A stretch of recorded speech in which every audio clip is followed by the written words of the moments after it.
So for a few years now, I've not only taught literature, but also taught teenagers about life. I've always insisted that they shouldn't just be book smart, but also street smart. I've done spiritual mentorship, I've shepherded them, I've sat through intense counseling sessions, and I've watched teenagers even break down and cry. Some of the tears were genuine, but others, it was straight pulling some drama festivals, and teenagers can do that. And let me tell you, teenagers are not a joke. You need serious dose of wisdom to deal with them effectively. Sometimes, shockingly, they'll maintain a close relationship with that Christian teacher just to keep a clean image. They call it kusafisha rada. Can you believe a 16-year-old can pull that, can plan that? One case I love to hate was early in my teaching career. I did counseling for around 6 months with a teenage girl, only to later discover our problems were all made up. It was pure fiction. She just wanted to be close to the teacher. That's what she said. So working with teenagers really requires more than just a good heart. You need the mind, you need the instinct, and the ability to separate truth from tales. And once they realize they can't lie to you easily, they switch gears. They become brutally honest with you. They become super blunt. And it's one of the things I love about teenagers.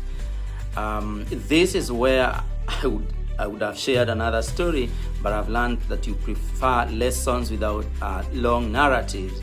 You want it short, sweet, and straight, literally. So story time, save that for literary nerds.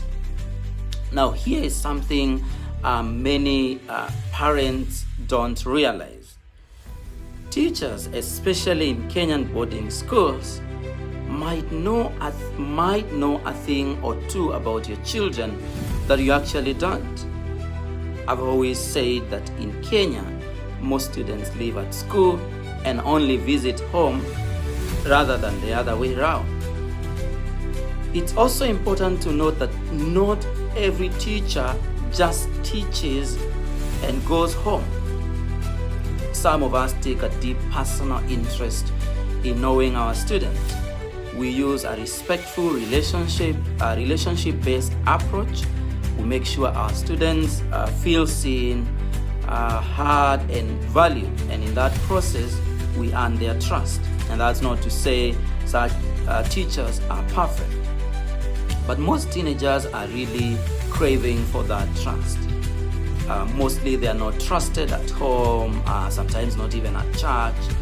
They're used to commands and a lot of don'ts all day long. So when they find a teacher who truly sees them for who they are and appreciates them and listens to them and gives them a personalized feedback, they open up about everything.